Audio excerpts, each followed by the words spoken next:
Un soldat vivait reclus au fond des bois enneigés, persuadé qu'il n'y avait plus rien dans la vie qui vaille la peine de s'y accrocher. Jusqu'à ce qu'une nuit, une petite fille frappe à sa porte, serrant dans ses bras son petit frère mourant, et prononce une phrase qui le laissa figé sur place. Il ne lui demanda pas son nom. Il ne demanda pas pourquoi, par une nuit pareille, une enfant aux pieds nus et un nourrisson à moitié gelé avaient trouvé leur chemin jusqu'à une cabane oubliée, ensevelie sous la neige.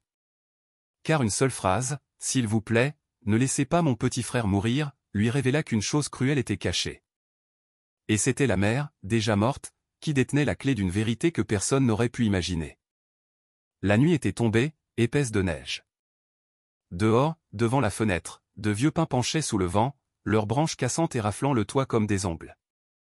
Victor Dempsey était assis près de la cheminée, remuant délicatement les braises pour raviver la flamme. Les bûches s'étaient consumées jusqu'à ne laisser qu'un rougeoyant brasier, et il savait que s'il le laissait tel quel, la chaleur disparaîtrait rapidement. Cela faisait plus de 3 ans qu'il avait emménagé dans cette cabane.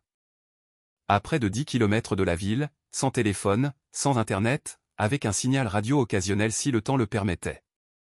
Mais cela lui suffisait. À ses pieds reposait Freya, une malinois gris-brun.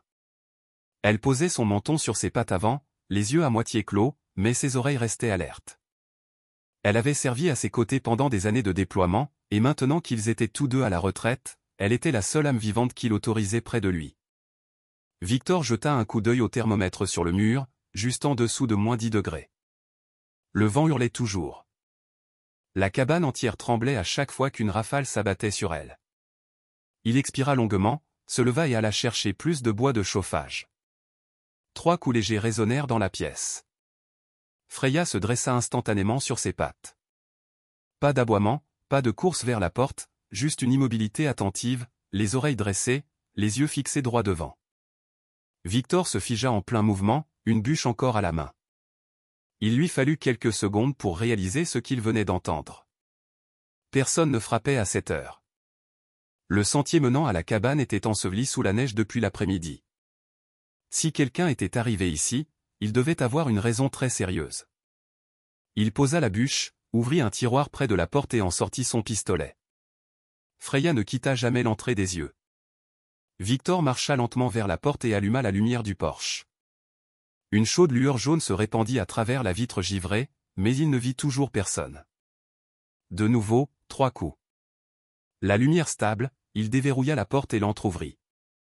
Un souffle de vent glacial le frappa au visage, mais ce n'était pas le froid qui l'arrêta.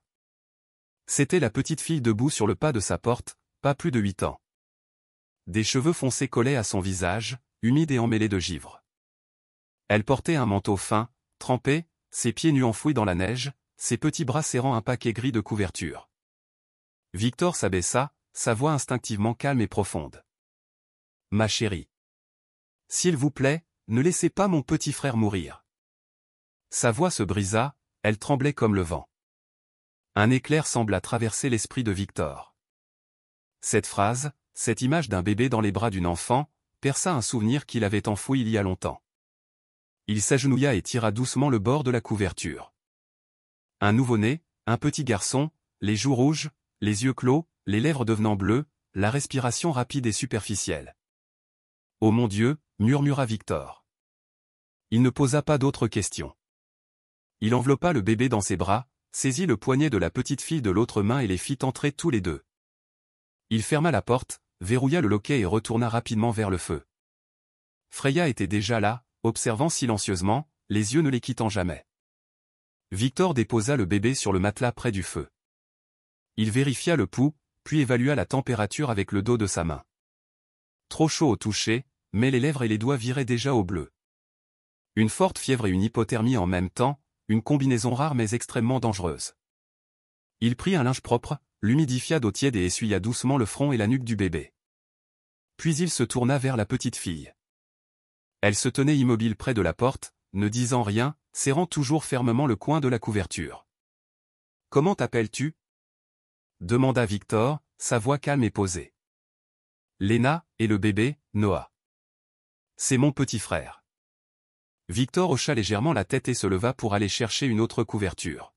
« Viens plus près du feu, Léna. Tes pieds sont sur le point de geler. » Elle ne répondit pas tout de suite, mais s'approcha lentement de la cheminée, les yeux ne quittant jamais son frère. Freya tourna une fois autour des enfants, puis s'assit à côté de Léna, comme si elle choisissait instinctivement une position pour la protéger. Victor apporta une tasse d'eau tiède et la tendit à Léna. Elle la prit à 2 mains et but avec précaution, une petite gorgée à la fois. « Où sont tes parents » demanda-t-il, sans insister, juste pour comprendre la situation. La petite fille resta silencieuse longtemps. Puis elle dit doucement, « Maman est partie, et papa il a une nouvelle femme. J'ai dû prendre Noah et partir. » Victor ne demanda rien de plus. Cette réponse, cette voix, lui en disait assez. Quelque chose n'allait pas, et c'était très urgent. Il vérifia de nouveau la température de Noah. La fièvre n'avait pas baissé. La respiration était toujours rapide et superficielle. Victor n'était plus un soldat, plus un mari, plus un grand-père de l'enfant qu'il n'avait pas réussi à protéger autrefois. Mais maintenant, devant lui, se trouvaient 2 petites vies qui avaient besoin d'être sauvées immédiatement. Personne n'avait frappé à la porte de sa cabane depuis 3 ans. Et par une nuit pareille, au cœur d'une tempête de neige, si une petite fille de 8 ans avait porté son frère nourrisson à travers les bois juste pour murmurer une supplique désespérée de lui sauver la vie, alors ce ne pouvait pas être une coïncidence. Victor regarda Léna. Elle était recroquevillée à côté de Freya, serrant ses genoux, les yeux fixés sur son frère. Il n'y avait plus d'espoir dans son regard, mais elle n'avait pas encore abandonné. Il se retourna vers la table, ouvrit le tiroir et en sortit un thermomètre, des médicaments contre la fièvre et une couverture thermique. Il ne savait pas qui ils étaient. Il ne savait pas ce qui s'en venait. Mais le choix qu'ils venaient de faire avait déjà changé leur vie à jamais. Le vent hurlait toujours dehors, devant la fenêtre. La tempête de neige ne montrait aucun signe d'apaisement. À l'intérieur de la cabane, la lumière vacillante du poêle à bois dansait sur les murs en bois, projetant des ombres. 3 personnes et un chien étaient recroquevillés dans un lourd silence. Victor était assis sur une chaise en bois, un linge chaud à la main, essuyant doucement le front de Noah. Le petit garçon était toujours inconscient, mais sa respiration avait légèrement ralenti. Victor venait de lui donner quelques gouttes d'eau électrolytique et des restes de médicaments contre la fièvre pour nourrisson qu'il avait utilisés pour aider un voisin l'année dernière. Tout était vieux, mais propre et suffisant pour une urgence. À côté de lui, Léna était recroquevillée dans une épaisse couverture de laine. Dans ses mains, un petit bol en bois contenait ce qui restait de la soupe aux haricots chaude que Victor venait de réchauffer. Elle ne mangeait pas à la hâte, mais chaque cuillerée était portée à ses lèvres avec une concentration silencieuse, comme si manger était une tâche à accomplir correctement, sans déranger personne. Victor jeta un coup d'œil, puis demanda doucement, sans pression, « Depuis combien de temps voyagez-vous » ? « Je ne suis pas sûr, » répondit Léna doucement, les yeux toujours fixés sur le bol. « Y avait-il quelqu'un avec toi » ? « Non. J'ai porté mon frère et je suis parti quand tout le monde dormait. » Victor ne dit rien, sa main se figea en l'air. Il ne demanda pas pourquoi, pas encore. Il savait qu'une enfant comme Léna ne quittait pas la maison au milieu d'une tempête de neige juste pour une caprice d'enfant. « Tu as dit que ta mère était décédée » La petite fille hocha la tête. « L'année dernière. » Sa voix était stable, pas de larmes, pas de tremblement dans la gorge. Mais cela ne rendait pas la réponse moins lourde. « Et ton père » ? « Il vit avec ma belle-mère, Gloria. » Victor jeta un coup d'œil à Freya. Le chien était toujours tranquillement couché à côté de Léna, sa tête reposant sur la jambe de la fille, comme si elle l'avait déjà accepté comme faisant partie de la meute. Une inquiétude grandissante remua dans la poitrine de Victor. Un père qui laisse sa fille de 8 ans porter un nourrisson dehors, au milieu d'une tempête de neige ? Il est soit aveugle, soit cruel. Peut-être les deux. « As-tu pensé à aller à la police » demanda Victor, son ton calme, cherchant seulement à comprendre. Léna ne répondit pas tout de suite. Elle posa la cuillère, se pencha en avant et fouilla lentement dans son pull en laine humide. Un petit collier en sortit. La chaîne en argent était ternie, mais le pendentif était soigneusement enveloppé dans une pochette en plastique étanche. Elle le détacha. À l'intérieur se trouvait une petite clé USB noire, pas plus grande qu'un bout de doigt. Elle le regarda, sa voix à peine un murmure, comme si elle craignait que quelqu'un à l'extérieur de la cabane ne l'entende. Maman a dit que si quelque chose arrivait, il fallait faire confiance aux soldats. Victor ne répondit pas tout de suite. Il tendit la main et prit la clé USB. Elle était légère, presque sans poids. Mais ces mots changèrent l'atmosphère entière de la cabane. « Tu es sûr que ta mère a dit ça ?» demanda-t-il de nouveau, sa voix ferme mais pas froide. Léna hocha la tête, cette fois-ci croisant son regard sans hésitation. Elle a dit, un soldat ne tournera pas le dos quand quelqu'un a besoin d'aide, même s'il est fatigué, même s'il a tout abandonné. Victor baissa la tête. C'était la même phrase qu'un de ses anciens camarades d'escouade avait brodée sur un morceau de tissu noir avant de quitter l'unité. Un ami qui n'était jamais revenu. Un homme qui avait dit un jour, si nous ne les sauvons pas, alors qui le fera? Maintenant, cette même phrase venait de la bouche d'une petite fille de 8 ans, au milieu d'une tempête de neige, dans une cabane que Victor pensait que le monde avait depuis longtemps oubliée. Il se leva et se dirigea vers le vieux bureau où se trouvait son ordinateur portable. Il n'était pas connecté à Internet, mais la batterie de secours fonctionnait toujours. Il brancha la clé USB. Léna resta immobile près du feu, les yeux fixés. L'écran vacilla. Un dossier apparut, pour mes enfants, si quelque chose arrive. Victor inspira profondément. Sa main plana au-dessus du clavier. Pas de mot de passe. Juste un seul fichier vidéo datant de près d'1 an. Il ne l'ouvrit pas tout de suite. Au lieu de cela, il regarda les 2 enfants reposant l'un contre l'autre, puis la petite clé USB toujours branchée. Si la mère avait laissé quelque chose comme ça, si elle savait que quelque chose pouvait arriver, alors ce n'était pas un accident. C'était un avertissement, un dernier message. Victor posa sa main sur la clé USB, sans la retirer, la laissant simplement là. Il parla doucement, presque à lui-même, « D'accord, Léna. Voyons ce que ta mère avait besoin de dire.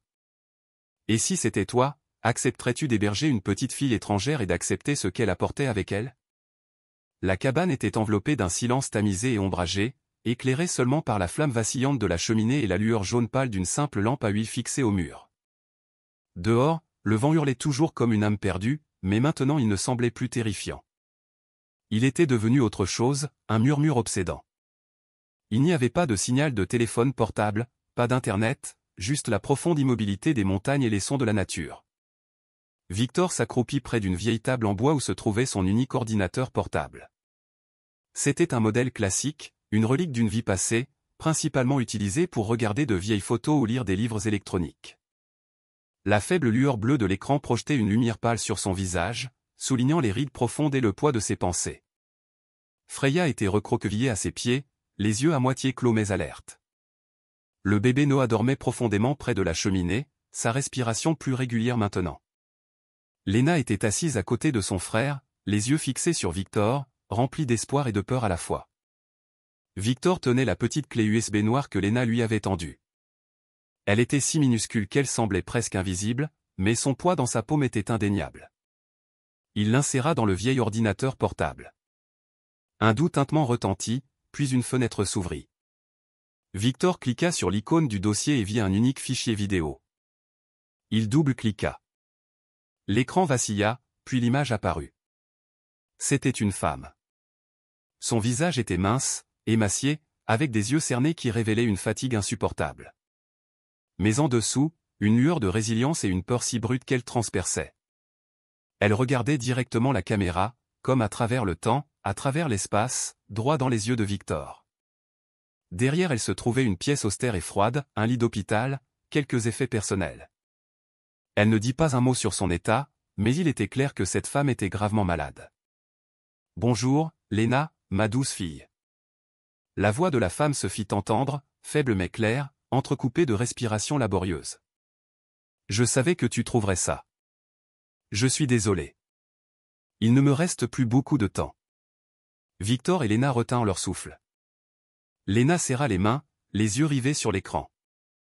La femme commença à parler lentement, chaque mot comme un fardeau qu'elle enlevait de sa poitrine. Elle était la mère de Léna et Noah.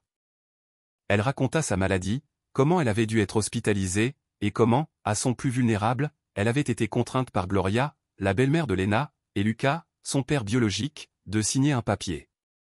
C'était censé être un accord de garde temporaire, permettant à Lucas de s'occuper des enfants pendant son hospitalisation. Victor fronça les sourcils. Garde temporaire? Quelque chose n'allait pas. Il avait vu trop de sales tours dans sa vie. Les documents légaux n'étaient pas facilement manipulables à moins que quelqu'un ne sache exactement comment contourner les règles. Il jeta un coup d'œil à Lena. Elle n'avait pas scié. Son silence ne fit qu'accroître son inquiétude.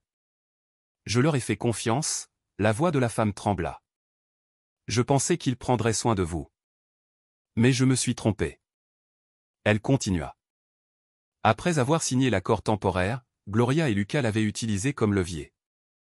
Ils avaient falsifié des dossiers médicaux pour faire paraître son état bien pire, affirmant qu'elle était inapte à s'occuper de ses enfants. Ils avaient comploté avec un notaire corrompu pour transformer le document temporaire en un transfert légal permanent, la dépouillant de tous ses droits parentaux. Aux yeux de la loi, dit-elle, les yeux brillants de douleur, j'ai été considérée comme vous ayant abandonné. Je ne suis plus votre mère légale. Victor serra la mâchoire. La façon dont il tordait la loi, transformant la confiance désespérée d'une mère en une arme contre elle, était cruelle au-delà des mots.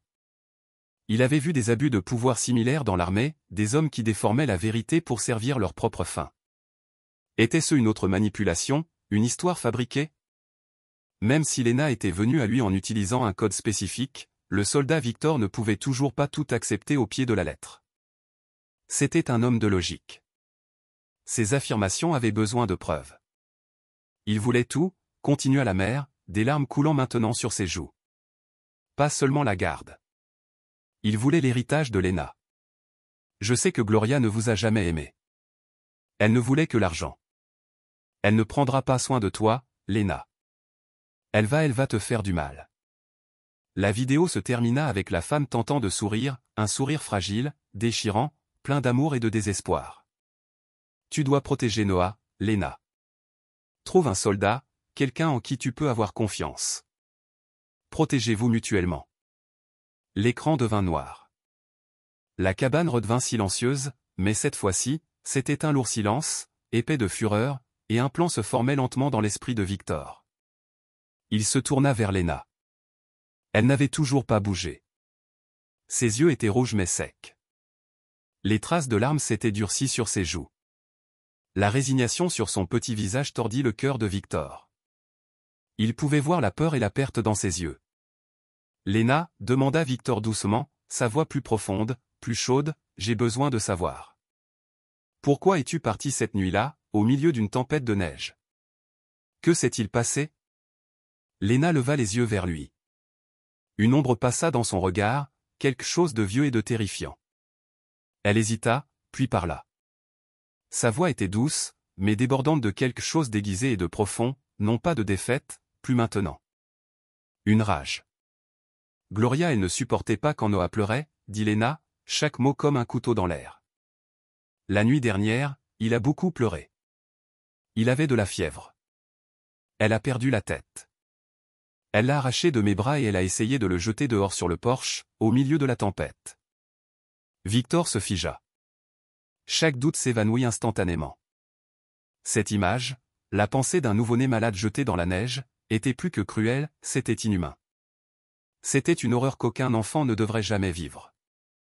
La terreur dans les yeux de Lena, le tremblement de sa voix, tout concordait. Ce n'était pas une histoire. C'était la réalité. La compassion l'envahit, mais aussi autre chose, un feu, une fureur juste et ardente contre Gloria, contre Lucas, pour ce qu'ils avaient fait. Non seulement à une mère mourante, mais à ses enfants, pour de l'argent. Ce vieux souvenir de sa nièce, de l'impuissance, rugit maintenant en lui. Victor ferma les yeux, puis les ouvrit. Ils étaient stables maintenant, concentrés, brûlants de résolution. Il tendit la main et lissa doucement les cheveux de Lena. « Tu es en sécurité maintenant, Lena, dit-il, sa voix ferme mais douce. Je ne les laisserai pas te faire de mal. Je te le promets. » Cette promesse n'était pas seulement pour Lena et Noah, c'était pour la mère qui avait tout perdu, et pour l'homme que Victor n'avait pas réussi à être autrefois. Il les protégerait, quoi qu'il en coûte. La rage et le chagrin dans la voix de Lena hantaient toujours Victor. La simple pensée d'un nouveau-né jeté dans une tempête de neige lui glaçait le sang dans les veines. Il crut chaque mot que Lena lui avait dit, mais la colère n'était pas la seule émotion qui tourbillonnait en lui. Victor Dempsey était un soldat, et un soldat, surtout un homme endurci par des années de combat, n'agit pas uniquement par émotion. Il avait besoin de faits. Il avait besoin de preuves irréfutables. Il devait vérifier chaque détail. Il regarda le vieil ordinateur portable, puis la minuscule clé USB reposant dans sa paume. Les données à l'intérieur étaient accablantes, une accusation, peut-être même une déclaration de mourante, mais ce n'était pas encore une preuve légale pour s'opposer à un stratagème aussi calculé et profondément enraciné que celui-ci. Il lui faudrait plus. Il lui faudrait confirmer chaque document falsifié, chaque signature de notaire, chaque dossier médical contrefait. Et pour ce faire, il devrait quitter la cabane. Freya, dit Victor, se tournant vers la chienne loyale qui était maintenant assise à ses côtés, alerte et calme. Reste ici avec Lena et Noah. Protège-les. Il caressa la tête de Freya, offrant un regard de compréhension silencieuse. Le chien répondit par un grognement bas et régulier, une promesse de devoir. Victor enfila son manteau le plus épais, enroula son écharpe autour de son cou et tira un bonnet tricoté bas sur ses oreilles. Il donna des instructions précises à Lena sur la façon de s'occuper de Noah, lui rappelant de n'ouvrir la porte à personne et de la garder bien verrouillée. Il plaça sa vieille carabine de chasse près de la cheminée, à portée de Lena, en cas d'urgence. Elle hocha la tête, son petit visage sérieux, rempli de confiance. Victor glissa la clé USB dans la poche de son manteau et sortit. Le vieux pick-up gémit lorsqu'il tourna la clé, tout ça pour démarrer avant de cracher d'épaisses volutes de fumée blanche. La route de montagne était un défi brutal. La neige était encore profondément accumulée, et les pneus du camion patinaient et glissaient sur la surface gelée. Il lui fallut près d'une heure pour atteindre la petite ville au pied de la montagne, à environ 20 km de la cabane. Les rues étaient encore enveloppées d'un brouillard matinal. La ville se réveillait à peine. Victor se rendit directement à la seule supérette de la ville. Juste à l'extérieur se trouvait un vieux téléphone public à pièces. Il sortit une carte téléphonique de son portefeuille, l'inséra et composa un numéro qu'il n'avait pas appelé depuis des années, un numéro gravé dans sa mémoire. Il appartenait à Cassie, une ancienne infirmière de guerre et la seule amie de ses jours militaires avec qui il était encore en contact. Elle travaillait maintenant dans une petite clinique d'une ville voisine, à seulement 3 km de là. Une voix rauque répondit. « Victor ?» Il raconta rapidement tout, l'apparition soudaine de Lena et Noah, le contenu de la clé USB, et les détails troublants concernant les documents légaux falsifiés. Il insista sur la nécessité de vérifier chaque dossier médical falsifié, chaque demande de tutelle frauduleuse. « Cela ressemble à une opération bien planifiée, » répondit Cassie, son ton devenant grave. Falsifier des dossiers médicaux et s'entendre avec des notaires n'est pas une mince affaire. Je vais commencer à enquêter tout de suite. Nous devrons examiner tous les dépôts de garde d'enfants dans la région au cours des derniers mois. Je contacterai des collègues juristes en qui j'ai confiance. J'ai besoin de toi ici, Cassie, dit Victor avec urgence. Le garçon a toujours une forte fièvre, et Lena elle ne peut pas faire ça seule. Je viendrai dès que possible, dit-elle. Retourne à la cabane. J'apporterai des médicaments et des fournitures et je serai là dans quelques heures. Reste en sécurité. Victor raccrocha. Une partie du poids sur ses épaules s'allégea. Il avait maintenant un plan, et quelqu'un en qui il pouvait avoir confiance pour l'aider à le mener à bien. Il fit demi-tour avec le camion et remonta la route de montagne. Mais plus il s'approchait de la cabane, plus l'inquiétude le gagnait. Un frisson, pas dû au froid, lui parcourut la nuque. Il jeta un coup d'œil dans le rétroviseur. À travers la neige tourbillonnante, il aperçut un autre pick-up, noir, qui le suivait à distance. Pas assez près pour alerter, mais Victor avait été entraîné à remarquer quand quelque chose n'allait pas. Il était suivi. L'appel qu'il avait passé, aussi simple soit-il, avait remué quelque chose. Quelqu'un avait écouté. Alors que le camion de Victor tournait sur le sentier étroit menant à sa cabane, le pick-up noir derrière lui ralentit et s'arrêta silencieusement derrière un virage. Le conducteur ne le suivit pas. Il attendait. Pendant ce temps, à des centaines de kilomètres de là, dans une maison somptueuse nichée dans une autre ville, Gloria était assise sur un canapé en cuir, serrant une tasse de café matinal. Son maquillage était impeccable, ses cheveux dorés coiffés à la perfection. Lucas était assis à côté d'elle, pâle et les yeux creux. Ni l'un ni l'autre n'avait dormi de la nuit. La panique s'était installée lorsqu'ils avaient réalisé que Lena et Noah avaient disparu. Gloria avait envoyé des hommes fouiller toute la nuit, mais jusqu'à présent, rien. Soudain, son téléphone vibra. Elle le saisit avec un froncement de sourcils. Qu'est-ce que c'est? Une voix à l'autre bout murmura quelque chose de bas. Le visage de Gloria se figea, ses yeux s'écarquillèrent. La tasse de café faillit glisser de ses doigts. Lucas la regarda, nerveux. Quoi? Gloria! Hurla-t-elle, sa voix montant en fureur. Un homme a appelé, demandant des informations sur les dossiers de tutelle de la fille et le garçon est malade. Bon sang! Elle lança le téléphone sur la table en verre, le brisant. Se levant d'un bond, elle arpenta furieusement la pièce, ses cheveux se défaisant en mèches folles. Cette gamine! Cria-t-elle, son visage tordu de rage. Elle n'est pas morte dans cette tempête.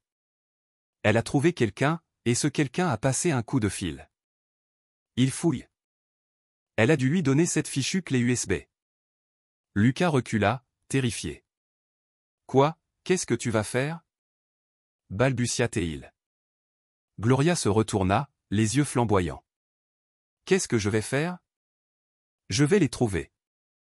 Je vais trouver cette fille, son petit frère malade, et le bâtard qui a osé se mêler de mes affaires. Je vais tout effacer. Personne ne pourra jamais savoir. Ces mots résonnèrent dans la pièce, tranchants, froids, venimeux. Le jeu avait changé. Il ne s'agissait plus seulement d'une enfant fugueuse. Maintenant, il y avait un témoin, un vétéran, un homme qui ne reculerait pas. Et Gloria, poussée par l'avidité et la cruauté, ne s'arrêterait pas tant que chaque trace de sa tromperie ne serait pas enterrée. De retour à la cabane, Victor s'engagea dans la clairière enneigée. Il coupa le moteur. Ses yeux balayèrent la lisière des arbres, puis se tournèrent vers Freya. La chienne se tenait à la porte, les oreilles dressées, les yeux perçants. Elle savait. Lui aussi. Le temps était compté. Le combat n'était plus seulement possible, il était inévitable. Quand Victor revint à la cabane, il entendait déjà le bruit du pick-up de Cassie qui montait le sentier. Elle était arrivée juste à temps. Portant son lourd sac médical, dès qu'elle entra, Cassie sentit que quelque chose n'allait pas. Les yeux de Victor étaient vifs. Le calme contemplatif habituel avait disparu. À sa place, une grande vigilance. Freya se tenait à côté de Lena et Noah, laissant échapper un grognement sourd vers la porte d'entrée. « Cassie, » dit Victor, sa voix basse et urgente. « Il faut partir maintenant. Quelqu'un me suit. Il attend au virage. » Cassie ne posa pas de questions. C'était une femme pragmatique. Elle examina rapidement Noah, lui administra une injection contre la fièvre et commença une perfusion temporaire. « Il est très faible, » murmura-t-elle. « Il doit rester au chaud et se reposer. »« Mais tu as raison, rester ici est trop dangereux. » Victor et Cassie se mirent en mouvement de concert, comme une équipe bien entraînée. Ils n'emportèrent que l'essentiel, la clé USB, une grande bonbonne d'eau, les couvertures les plus épaisses qu'ils avaient, le peu de nourriture sèche qui restait, et toutes les fournitures médicales de Cassie. Lena serra Noah étroitement contre sa poitrine. Ses grands yeux ne versèrent pas une seule larme, seulement une obéissance silencieuse. Au signal de Victor, Freya partit devant. La chienne reniflait attentivement chaque parcelle de neige. Un grognement profond et grondant sortit de sa gorge. Il y a un inconnu à proximité. Victor s'accroupit et regarda attentivement. Des empreintes de pas fraîches et larges dans la neige épaisse encerclaient la cabane, menant vers les bois. Quelqu'un s'était beaucoup plus approché, en repérage. Gloria ne veut pas récupérer ses enfants, murmura Cassie tandis qu'ils s'enfonçaient dans les bois sombres, leurs lampes de poche projetant des faisceaux vacillants. Elle ne veut pas d'eux du tout. Elle veut le silence. Elle veut tout couvrir. Sa voix était ferme, résolue, comme si elle déclarait une vérité indéniable. Il se déplaçait lentement le long d'un vieux sentier, presque enseveli sous la neige. Victor ouvrait la marche, les yeux balayant sans cesse de gauche à droite. Cassie suivait de près, tenant Lena, qui tenait Noah. Freya fermait la marche, les protégeant par derrière. La tempête de neige s'était apaisée, mais le froid coupait toujours jusqu'aux os, et la neige profonde rendait chaque pas difficile. Enfin, Après environ 20 minutes de marche difficile à travers la forêt, une forme vague commença à émerger à travers le blanc tourbillonnant, une petite cabane en bois, encore plus délabrée et isolée que celle de Victor. C'était la mienne, dit Cassie, sa voix fatiguée mais paisible.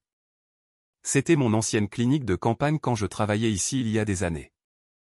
Maintenant, c'est juste un refuge temporaire. Ils poussèrent la lourde porte en bois, les gonds gémissant bruyamment. L'air à l'intérieur était épais d'humidité et de vieux bois. Il n'y avait pas d'électricité, pas de fournaise, seulement un petit poêle à bois rouillé. Cassie alluma rapidement un feu, et les flammes vacillantes apportèrent un peu de chaleur et de lumière à la pièce. Ils étendirent des couvertures et placèrent Noah entre Victor et Lena pour le garder le plus au chaud possible. Cette nuit-là, personne ne dormit. Le vent hurlait toujours dehors, mais à l'intérieur, un lourd silence s'installa. Cassie surveillait Noah par intermittence, vérifiant régulièrement sa température. Victor était appuyé contre le mur, les yeux grands ouverts, à l'écoute du moindre bruit extérieur. Soudain, un petit mouvement à côté de lui le fit sursauter. Lena, qui était allongée à côté de lui, était maintenant assise. Elle bougea doucement, prenant garde de ne pas réveiller Noah. Elle se pencha un peu plus près de Victor, ses grands yeux remplis de curiosité et d'une trace de peur. « Monsieur Victor » murmura Lena, sa petite voix presque perdue dans le silence du refuge. Victor hocha doucement la tête, lui faisant savoir qu'elle pouvait continuer. « Est-ce que c'est vrai que je mérite d'être détestée » demanda-t-elle. La question, aussi innocente soit-elle, transperça le cœur de Victor comme une aiguille. Ma maman Gloria, elle me criait dessus, disait que j'étais nulle, que j'étais un fardeau. Elle disait que Noah était un fardeau aussi. Sommes-nous vraiment de mauvais enfants? Victor expira longuement et lourdement. Ce genre de doute de soi, cette peur d'être indigne d'amour, s'était profondément ancré dans le jeune cœur de Lena. Il savait trop bien que des mots comme cela pouvaient couper bien plus profondément que n'importe quelle blessure physique. Il la regarda, les yeux remplis de compassion et d'une tristesse trop profonde pour les mots. « Non, Lena, dit-il, sa voix basse et régulière, chaude comme une couverture par une nuit froide. Tu ne mérites pas d'être détestée. Personne ne le mérite. Les gens ne sont pas des ordures à jeter. Ce qu'elle a dit, c'était son échec, pas le tien. » Dans l'obscurité de l'abri, Victor commença à raconter son histoire, une histoire qu'il n'avait jamais partagée avec personne, sauf Freya. J'avais une nièce, commença-t-il, sa voix devenant légèrement rauque. Elle était tout pour moi après le divorce de ma fille. Je m'étais fait une promesse, je la protégerais. Je ne laisserai personne me la prendre. Il marqua une pause, l'amertume lui montant à la gorge. Mais j'ai échoué. Parce que je n'avais pas les documents légaux appropriés, j'ai perdu sa garde lors d'un litige. Je n'ai pas pu tenir ma promesse. Victor ferma les yeux, revivant ce moment d'impuissance. Je pensais que je ne me pardonnerais jamais.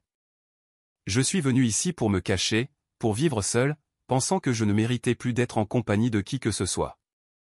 Je n'ai pas pu la sauver. Lena écouta en silence, les yeux fixés sur le visage usé et fatigué de Victor. Peut-être plus que quiconque, elle comprenait la douleur de l'impuissance et de la perte. Quand Victor eut fini, Lena ne dit pas un mot. Elle tendit lentement la main et plaça le collier avec la petite clé USB dans sa paume. « Ma maman vous a fait confiance » murmura Lena, sa voix douce mais lourde de sens. « Et moi aussi. » Ces mots, cet acte de confiance inconditionnelle, touchèrent quelque chose de profond dans le cœur endurci de Victor. Ce n'était pas seulement le pardon, c'était une seconde chance. Il avait échoué une fois, mais maintenant un enfant lui confiait sa confiance. Il n'était plus seul. Pendant ce temps, dans une luxueuse propriété, Gloria et Lucas recevaient la nouvelle. La rage de Gloria explosa comme un feu de forêt. Elle entra dans une frénésie, balayant tout de la table dès qu'elle reçut l'appel de l'homme qu'elle avait envoyé suivre Victor. « Quoi » hurla-t-elle, sa voix rauque et brisée. « Il a emmené cette gamine avec lui et la clé USB ? Bon sang. Bon sang. » Lucas était recroquevillé sur le canapé, le visage pâle de peur. « Quoi, qu'est-ce que tu vas faire, Gloria ?» Elle se retourna, la fureur lui brûlant les yeux. « Qu'est-ce que je vais faire ? Je vais les trouver. Je vais leur faire payer de s'être mêlés de mes affaires. Je vais tout effacer. Elle leva un doigt tremblant et le pointa droit sur Lucas. « Et toi, espèce de lâche inutile. Si tu avais fait ton travail, si tu avais eu de la colonne vertébrale, si tu n'étais pas si pathétique, cette petite morveuse ne se serait pas échappée. » Lucas baissa la tête, ses épaules tremblantes. C'était un homme faible, évitant toujours les conflits. Au début, il voulait juste échapper au fardeau de sa femme malade, et quand Gloria lui offrit une solution pour gagner de l'argent et éviter les responsabilités, il accepta aveuglément. Il signa les papiers, tourna le dos à ses enfants et ferma les yeux sur la cruauté de Gloria. « Je ne voulais pas qu'il soit blessé, » murmura Lucas, sa voix remplie de regret, bien que faible. « Je voulais juste que les choses restent calmes. Je ne voulais pas de problème. » « Des problèmes. » railla Gloria, son rire aigu et glacial. « Tu as déjà causé des problèmes, espèce d'idiot. Et maintenant, il n'y a plus d'issue. Nous les trouverons, et quand nous le ferons, je m'assurerai que personne n'osera plus jamais se mettre en travers de mon chemin. » L'indifférence de Lucas, sa passivité, était devenue une forme de cruauté en soi. Il était une marionnette entre les mains de Gloria, mais une lueur de remords, aussi petite soit-elle, avait commencé à s'agiter en lui. Pourtant, il était trop tard pour changer quoi que ce soit. De retour dans l'abri, Victor regarda Lena, qui s'était endormie, la tête posée sur son épaule. Il serrait la clé USB argentée dans sa main. Il avait échoué une fois, mais cette fois-ci, il ne laisserait pas cela se reproduire. Il tiendrait sa promesse. Un feu de détermination s'éleva en lui, non seulement pour lui-même, mais pour l'avenir des 2 enfants désormais sous sa garde. Cette flamme brûlait tranquillement, régulièrement, au cœur de la nuit. Les jours suivants dans le refuge furent remplis d'une attente tendue. Cassie avait tout tenté, utilisant un talkie-walkie à peine fonctionnel pour contacter un officier de police honnête qu'elle connaissait, Lila. Elle lui avait transmis les informations cruciales concernant les 2 clés USB et le sombre complot derrière la manipulation de la tutelle, soulignant l'urgence et le danger d'une organisation criminelle. Lila, une jeune mais capable et intègre officier, fit confiance à Cassie. Elle réunit rapidement une équipe d'intervention rapide, lança une enquête secrète et commença à planifier le sauvetage du groupe de Victor. Ce matin-là, la majeure partie de la neige ayant fondu, des véhicules de police approchèrent discrètement de la zone. Les sirènes ne retentirent qu'une fois la situation jugée sécurisée. Lila et son équipe localisèrent l'abri souterrain de Cassie et ramenèrent Victor, Cassie, Lena, Noah et Freya en toute sécurité à la ville. Freya fut transportée d'urgence dans une clinique vétérinaire pour y être soignée, et Noah fut emmené à l'hôpital pour des soins médicaux intensifs. Une audience de garde d'urgence fut convoquée à l'hôtel de ville local. L'atmosphère était étouffante de tension. Gloria et Lucas étaient présents, convoqués à bref délai. Gloria conservait son calme habituel, sa froide assurance, confiante dans la performance qu'elle avait répétée. Elle portait une tenue élégante, apparaissant en tout point comme une noble dame lésée. Lucas, en revanche, semblait pâle et secoué, incapable de croiser le regard de Lena. L'audience commença. L'officier Lila servit de coordinatrice principale, travaillant aux côtés d'un procureur qui avait été informé des bases de l'affaire. Victor prit la parole, son visage ferme et résolu. Il n'était plus l'homme reclus qui avait autrefois tourné le dos au monde. Il était un soldat, un témoin et un protecteur. Il posa un ordinateur portable sur la table et inséra la clé USB noire. Une vidéo de la mère de Lena apparut sur le grand écran, sa voix frêle mais remplie de douleur, décrivant comment Gloria et Lucas l'avaient forcée à signer un formulaire de garde temporaire, comment ses dossiers médicaux avaient été falsifiés, et comment elle avait été dépouillée de ses droits légaux en tant que mère. Ensuite, Cassie témoigna. Elle fournit des documents médicaux et une analyse professionnelle, prouvant la falsification des dossiers médicaux de la mère. Elle présenta également la clé USB argentée. Lorsqu'elle fut branchée, l'écran révéla un réseau complexe non seulement des transactions financières douteuses, mais aussi un journal complet de communications reliant des cabinets d'avocats, des agents immobiliers et des notaires dans plusieurs États. Il s'agissait d'une opération très organisée, ciblant des orphelins ou des enfants ayant un héritage, exploitant de fausses procédures de tutelle pour voler légalement leurs biens. Vint ensuite la vidéo cachée de Lucas signant les formulaires de retrait du fonds fiduciaire de Lena. À l'écran, son visage était d'une pâleur cadavérique, rempli de peur et de culpabilité. La séquence montrait clairement qu'il signait un document pour transférer une grande partie du patrimoine de Lena sous prétexte de dépenses médicales pour sa belle-mère Gloria, un mensonge total, car Gloria était en parfaite santé et n'avait aucune condition médicale nécessitant un traitement coûteux. Pourtant, Gloria tenta de garder son calme. Elle simula même la tristesse. « Je ne sais rien de tout cela, dit-elle, sa voix tremblante dans une démonstration évidemment fausse. Je voulais seulement m'occuper des enfants de Lucas après le décès de sa femme. Cette petite fille, Lena, elle inventait toujours des histoires. Elle est émotionnellement instable après la mort de sa mère. » Gloria s'essuya même de fausses larmes, essayant de gagner la sympathie. Le procureur et Lila échangèrent un regard. Ils savaient exactement ce que Gloria faisait, et essayaient de manipuler l'opinion publique en remettant en question l'état mental de Lena. Mais Victor s'était préparé à ce moment précis. Il se tourna vers Lena, qui était assise à côté de Cassie, serrant Freya. Victor fit un petit signe de tête. Lena comprit. Elle se leva lentement et s'avança, les yeux rivés sur Gloria. La pièce devint complètement silencieuse. Tous les regards étaient braqués sur la fillette de 8 ans. « Vous dites que j'invente des choses ?» dit Lena, sa voix douce mais claire, résonnant dans l'air tendu avec une détermination inébranlable. « Mais vous souvenez-vous de ce que vous me disiez tous les jours ? Vous disiez, tu es inutile. Tu es un fardeau. Toi et ton petit frère auriez dû mourir avec votre mère. Vous vous souvenez de ça ? » Ces mots transpercèrent l'air comme des couteaux, exposant l'abus émotionnel que Gloria avait infligé. Le visage de Gloria changea instantanément. Sa bouche pendait, les yeux écarquillés de choc et de panique. Elle n'avait jamais imaginé que Lena, une enfant, prononcerait ces mots à voix haute et exposerait sa cruauté devant tout le monde. « Et si vous aimiez Noah, continua Lena, sa voix devenant plus forte, pourquoi l'avez-vous appelé un fardeau ?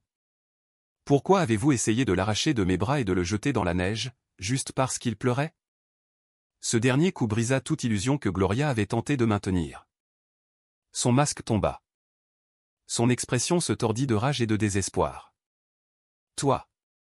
Tais-toi, sale gamine. Tu mens.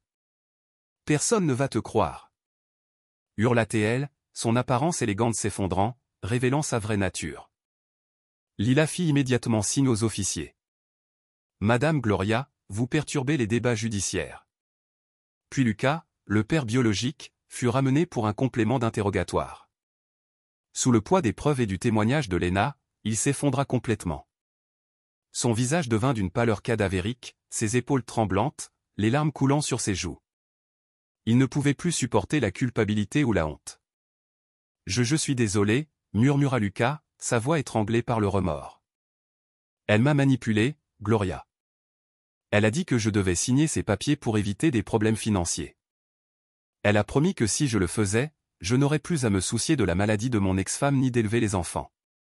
Elle a dit qu'elle s'occuperait de tout. » Il leva les yeux vers Lena, ses yeux inondés de regret.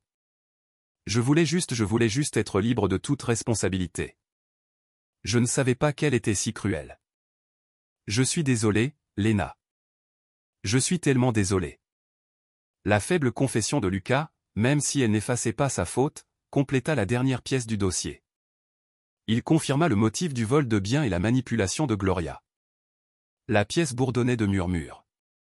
La justice, autrefois jugée lointaine, était enfin à portée de main. Lena, debout dans cette salle d'audience, n'était plus une victime impuissante. Elle était un témoin puissant, une enfant qui s'était levée pour elle-même et son petit frère. « Je ne choisis pas l'argent, » dit Lena, fixant toujours Gloria, avec un regard empli non seulement de mépris, mais d'une profonde tristesse. « Je choisis celui qui tient parole. Je choisis la vérité. » C'était une déclaration puissante, une affirmation de la valeur de la confiance et de l'honnêteté, qui s'élevait au-dessus de toute tromperie et cupidité. La marée émotionnelle dans la pièce se déchaîna. Justice avait été rendue. Gloria fut arrêtée sur le champ, accusée de fraude à la tutelle, de maltraitance d'enfants et de vol de biens. Lucas fut également placé en détention pour une enquête plus approfondie sur son rôle dans le réseau criminel. Debout à côté de Lena, Victor ressentit une immense vague de soulagement. Il avait tenu sa promesse, et Lena avait enfin obtenu justice pour sa mère. Quelques semaines s'étaient écoulées depuis l'audience à l'hôtel de ville. L'hiver rigoureux avait finalement cédé la place aux premiers signes du printemps. La majeure partie de la neige avait fondu, révélant des parcelles de terre brune et de jeunes pousses vertes perçant le sol.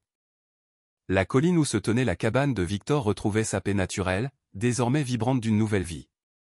Le chant des oiseaux remplaçait les hurlements du vent, et un soleil doux baignait délicatement le paysage. Le procès de Gloria et Lucas avait progressé rapidement. Grâce aux preuves irréfutables des 2 clés USB, aux témoignages de Victor, Cassie et surtout Lena, ainsi qu'à la propre confession de Lucas, Gloria reçut une peine méritée pour manipulation de la garde, fraude immobilière et maltraitance d'enfants. Lucas, bien que semblant repentant, ne fut pas épargné de sa responsabilité. Cependant, sa peine fut plus clémente en raison de sa coopération avec l'enquête. Au milieu de toutes les procédures légales, la décision la plus importante fut prise, Victor Dempsey se vit officiellement accorder la garde légale de Lena et Noah. Le chemin avait été long, rempli de paperasse et d'entretiens, mais avec le soutien et les témoignages de Cassie et de l'officier Lila, le processus se déroula sans accroc. Victor, autrefois un homme qui avait fui les responsabilités, embrassait désormais volontairement la plus grande de sa vie. Une nouvelle vie commença dans la cabane isolée. Après des semaines de soins médicaux attentifs à l'hôpital et la présence aimante de Victor et Lena, le petit Noah s'était complètement rétabli. Il pouvait maintenant sourire, gazouiller ses premiers sons et dormir plus paisiblement. Cassie avait rouvert sa petite clinique en ville, accrochant une nouvelle pancarte en bois à l'extérieur, sur laquelle était gravée en lettres irrégulières, pour ceux qui furent autrefois oubliés. Elle continuait à rendre visite régulièrement à Victor et aux enfants, apportant des médicaments, des jouets et des histoires joyeuses. Freya, la chienne, complètement guérie grâce aux soins attentifs de Cassie. Elle gardait son habitude de dormir au pied du lit de Lena et Noah, fidèle et protectrice. N'étant plus la seule compagne solitaire de Victor, Freya était devenue une gardienne aimée de toute la famille. Un beau matin, la lumière du soleil inondait la cour de la cabane. Lena portait un petit sapin que Victor avait trouvé au fond de la forêt. Avec soin, elle creusa un petit trou dans la terre dégelée juste devant la cabane. Victor et Cassie se tenaient à proximité, regardant Lena placer délicatement le jeune arbre et le recouvrir de terre.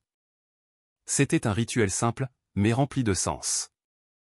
À côté de l'arbre, Lena plaça une petite plaque en bois. Dans une écriture enfantine et hésitante, elle avait écrit « Pour maman, qui m'a appris à croire en quelqu'un qui tient parole ». Ce petit pin se dressait fièrement sur la colline, symbole de nouvelle vie, de souvenirs durables et d'une promesse tenue. Ce soir-là, Victor était assis près de la cheminée chaude, les flammes crépitant doucement. Noah s'était endormi dans ses bras, ses petits doigts serrés autour du pouce de Victor. D'une voix douce et aimante, Victor lut à haute voix un conte de fées. Un homme qui vivait autrefois dans le silence était maintenant entouré des rires d'enfants, preuve vivante de la guérison. Lena était assise à proximité, recroquevillée sur une vieille chaise en bois, tenant un tout nouveau cahier. Elle l'ouvrit à la première page. Son crayon se déplaçait lentement sur la feuille propre. Elle écrivait mot par mot, comme une déclaration de son parcours, « J'étais autrefois la fille abandonnée dans la neige. J'ai un jour pensé que je n'avais personne. Maman était partie, papa m'avait tourné le dos. J'ai couru à travers la tempête avec mon petit frère, ne sachant pas ce que le lendemain apporterait. Mais ensuite j'ai trouvé un soldat, un homme qui a tenu sa promesse. Maintenant, c'est moi qui peux rester. J'ai Victor. J'ai Freya. J'ai Cassie. J'ai Noah. J'ai une maison dans ces collines où la neige a fondu et où le printemps arrive.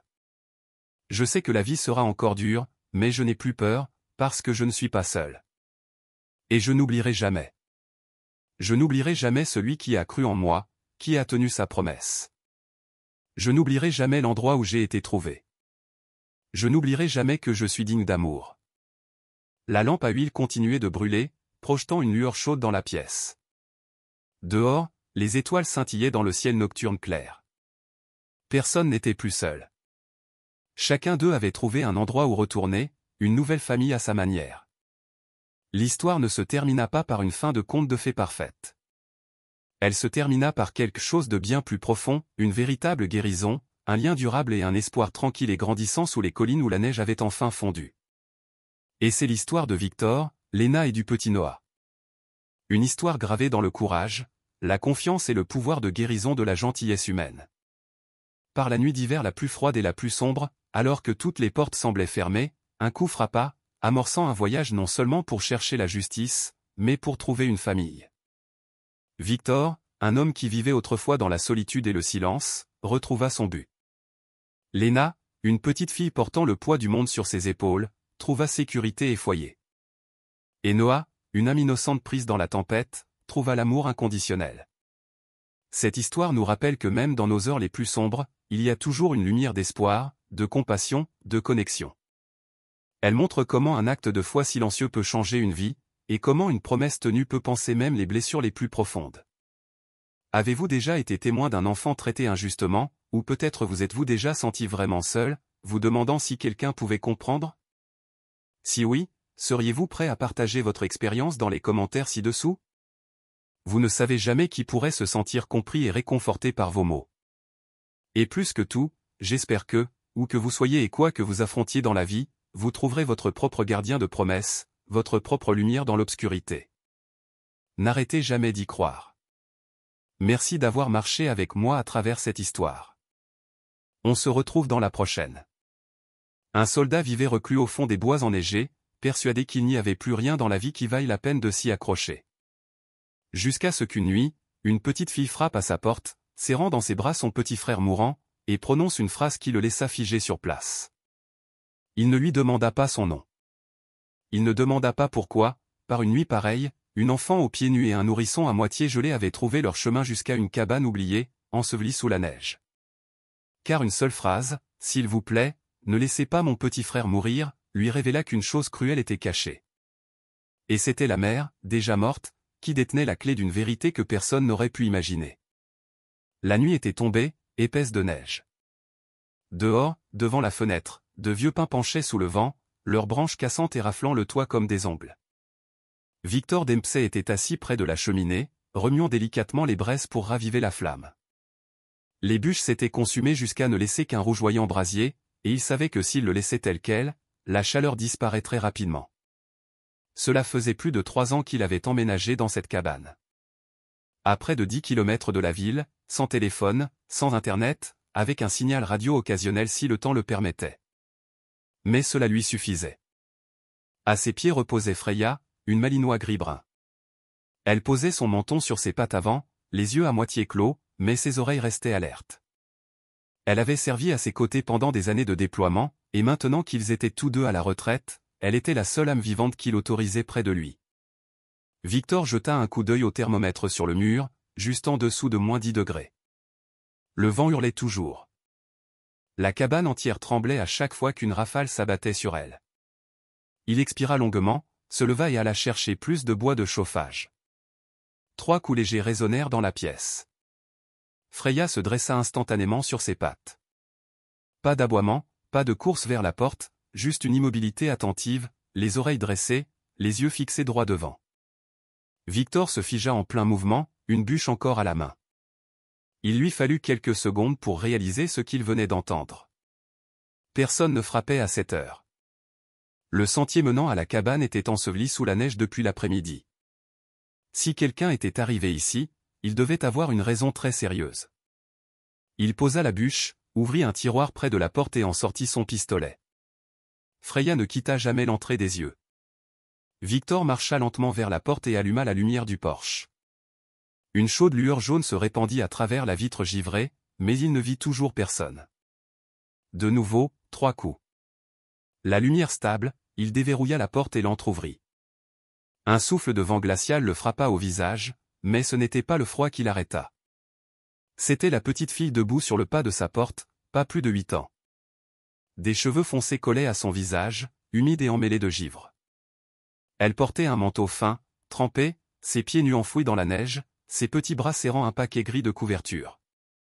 Victor s'abaissa, sa voix instinctivement calme et profonde. « Ma chérie.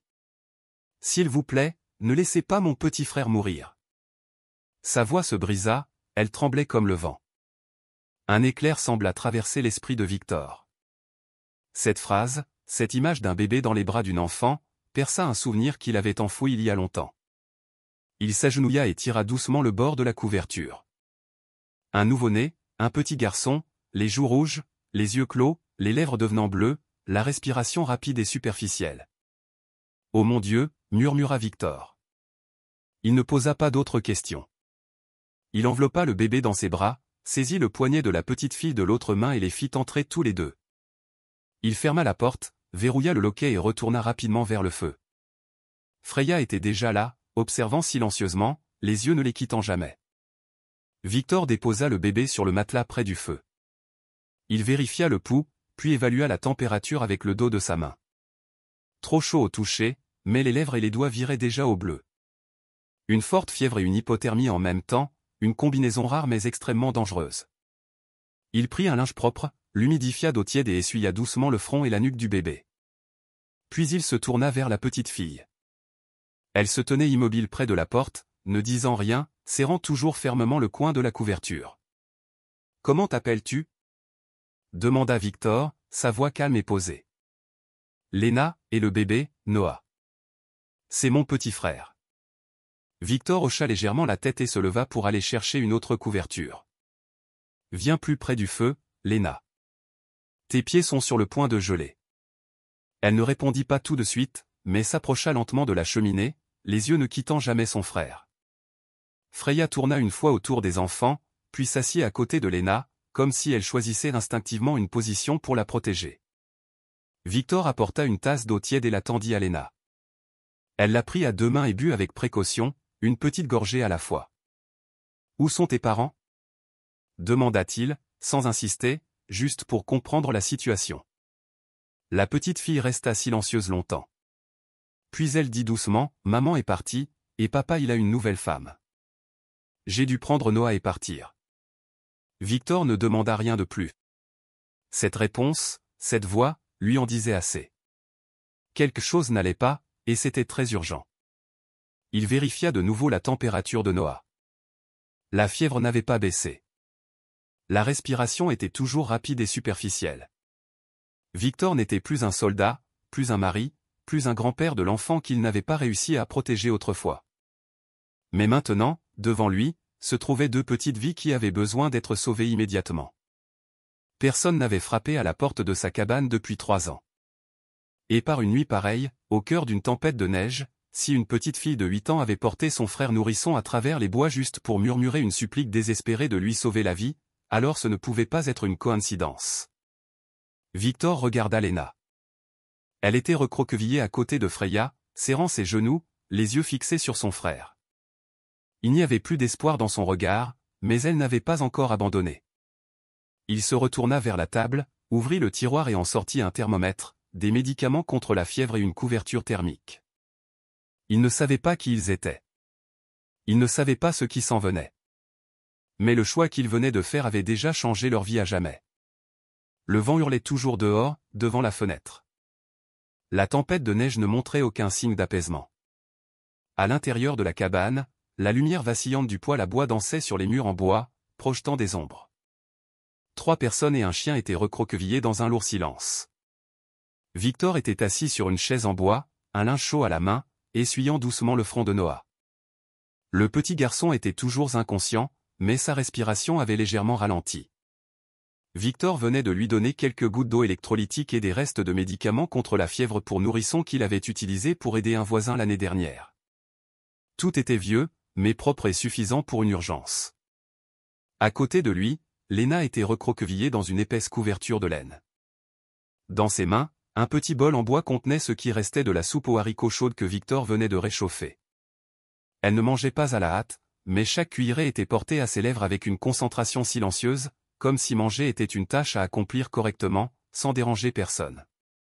Victor jeta un coup d'œil, puis demanda doucement, sans pression, « Depuis combien de temps voyagez-vous » ?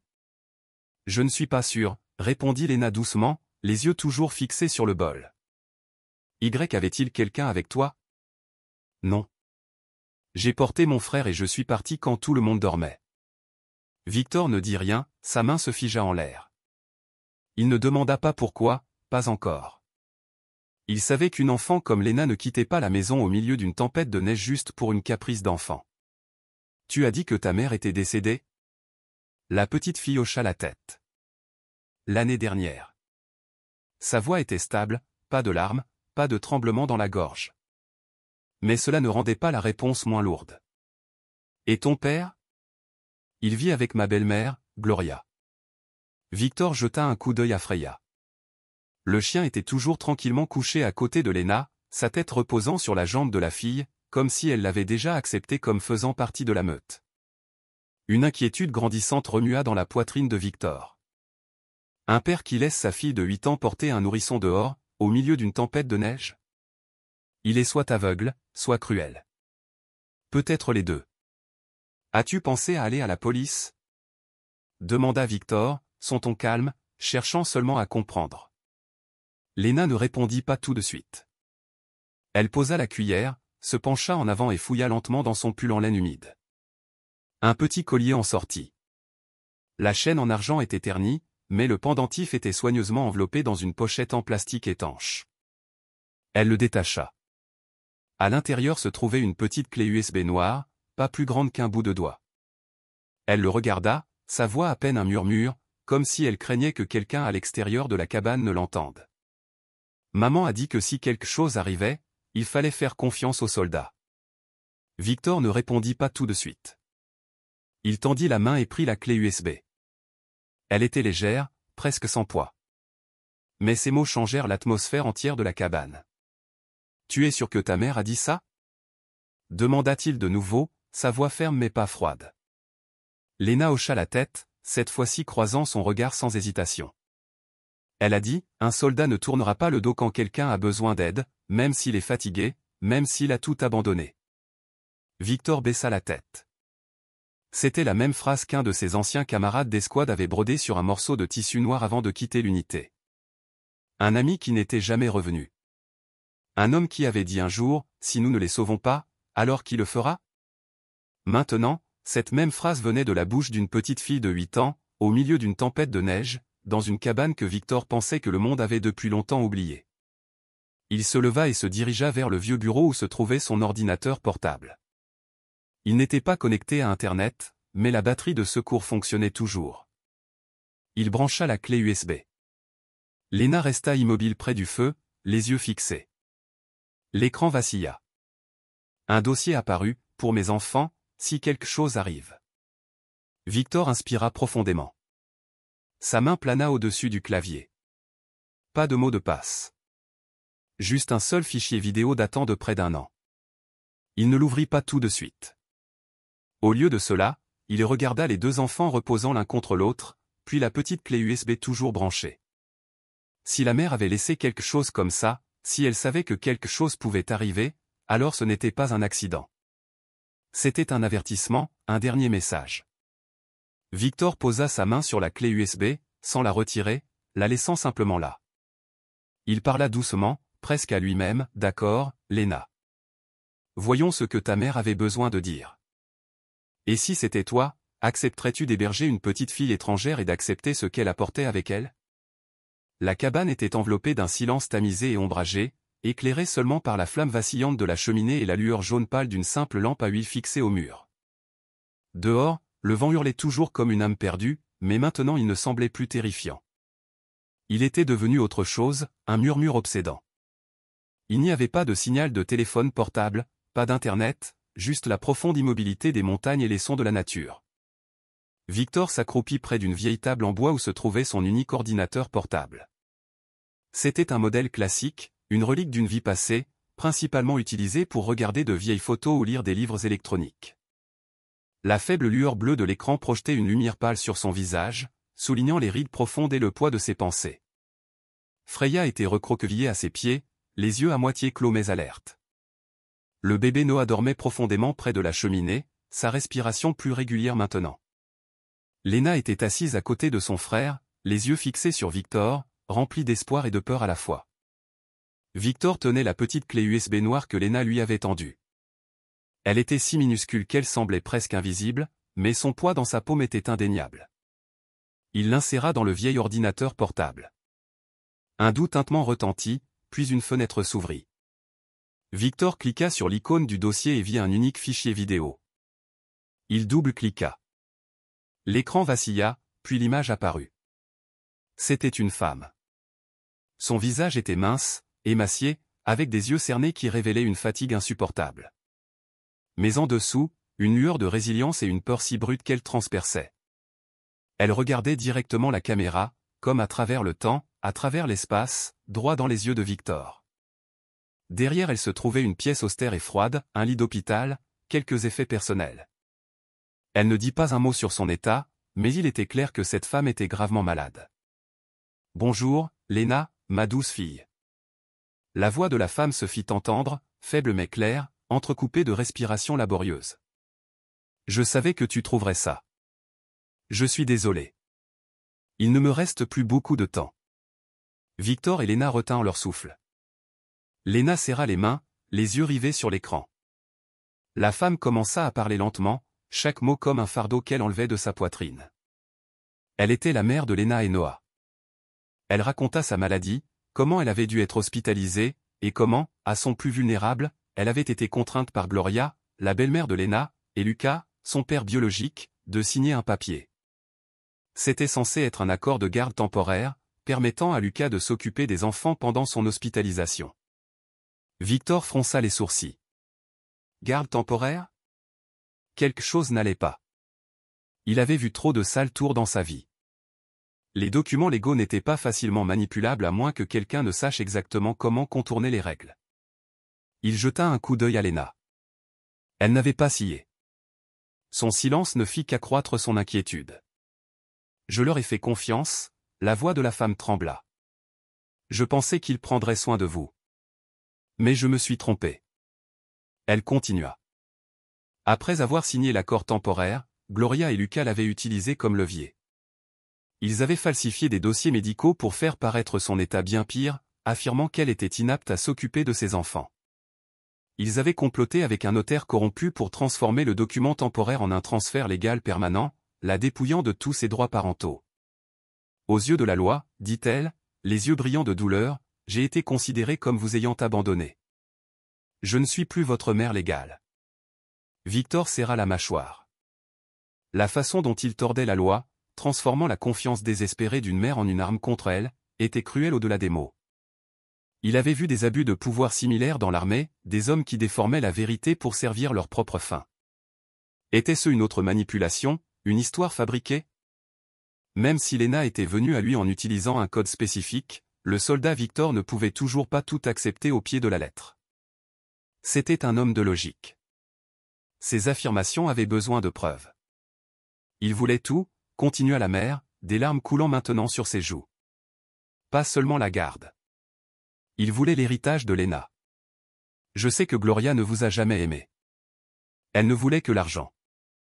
Elle ne prendra pas soin de toi, Léna. Elle va te faire du mal. La vidéo se termina avec la femme tentant de sourire, un sourire fragile, déchirant, plein d'amour et de désespoir. Tu dois protéger Noah, Léna. Trouve un soldat, quelqu'un en qui tu peux avoir confiance. Protégez-vous mutuellement. L'écran devint noir. La cabane redevint silencieuse, mais cette fois-ci, c'était un lourd silence, épais de fureur, et un plan se formait lentement dans l'esprit de Victor. Il se tourna vers Léna. Elle n'avait toujours pas bougé.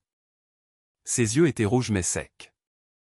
Les traces de larmes s'étaient durcies sur ses joues. La résignation sur son petit visage tordit le cœur de Victor. Il pouvait voir la peur et la perte dans ses yeux. Léna, demanda Victor doucement, sa voix plus profonde, plus chaude, j'ai besoin de savoir. Pourquoi es-tu partie cette nuit-là, au milieu d'une tempête de neige? Que s'est-il passé? Léna leva les yeux vers lui. Une ombre passa dans son regard, quelque chose de vieux et de terrifiant. Elle hésita, puis parla. Sa voix était douce, mais débordante de quelque chose d'aiguisé et de profond, non pas de défaite, plus maintenant. Une rage. Gloria, elle ne supportait pas quand Noah pleurait, dit Léna, chaque mot comme un couteau dans l'air. La nuit dernière, il a beaucoup pleuré. Il avait de la fièvre. Elle a perdu la tête. Elle l'a arraché de mes bras et elle a essayé de le jeter dehors sur le porche, au milieu de la tempête. Victor se figea. Chaque doute s'évanouit instantanément. Cette image, la pensée d'un nouveau-né malade jeté dans la neige, était plus que cruelle, c'était inhumain. C'était une horreur qu'aucun enfant ne devrait jamais vivre. La terreur dans les yeux de Léna, le tremblement de sa voix, tout concordait. Ce n'était pas une histoire. C'était la réalité. La compassion l'envahit, mais aussi autre chose, un feu, une fureur juste et ardente contre Gloria, contre Lucas, pour ce qu'ils avaient fait. Non seulement à une mère mourante, mais à ses enfants, pour de l'argent. Ce vieux souvenir de sa nièce, de l'impuissance, rugit maintenant en lui. Victor ferma les yeux, puis les ouvrit. Ils étaient stables maintenant, concentrés, brûlants de résolution. Il tendit la main et lissa doucement les cheveux de Léna. « Tu es en sécurité maintenant, Léna, dit-il, sa voix ferme mais douce. Je ne les laisserai pas te faire de mal. Je te le promets. » Cette promesse n'était pas seulement pour Léna et Noah, c'était pour la mère qui avait tout perdu, et pour l'homme que Victor n'avait pas réussi à être autrefois. Il les protégerait, quoi qu'il en coûte. La rage et le chagrin dans la voix de Léna hantaient toujours Victor. La simple pensée d'un nouveau-né jeté dans une tempête de neige lui glaçait le sang dans les veines. Il crut chaque mot que Léna lui avait dit, mais la colère n'était pas la seule émotion qui tourbillonnait en lui. Victor Dempsey était un soldat, et un soldat, surtout un homme endurci par des années de combat, n'agit pas uniquement par émotion. Il avait besoin de faits. Il avait besoin de preuves irréfutables. Il devait vérifier chaque détail. Il regarda le vieil ordinateur portable, puis la minuscule clé USB reposant dans sa paume. Les données à l'intérieur étaient accablantes, une accusation, peut-être même une déclaration de mourante, mais ce n'était pas encore une preuve légale pour s'opposer à un stratagème aussi calculé et profondément enraciné que celui-ci. Il lui faudrait plus.